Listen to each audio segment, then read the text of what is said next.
What's up, guys? Welcome to another video. So we're driving behind the very first Tesla here in Montego Bay. This is the Tesla Model 3, first one in Mobile.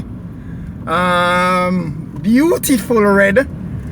Hopefully we can get to pull this one over, talk to the driver, get some more insights on charging. How is it charging this vehicle out here in Jamaica, and also the difficulties bringing in one of these vehicles.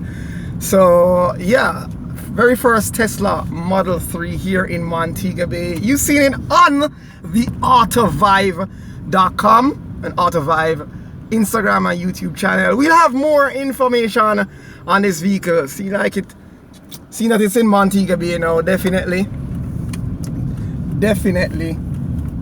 we're gonna link up this owner and get some insights on this vehicle. So yeah, you see it on autovive, theautovive.com. check out our YouTube channel, youtube.com/autovive, and you'll see more. Make sure you subscribe, make sure you stay tuned, and yeah, very first Tesla Model 3.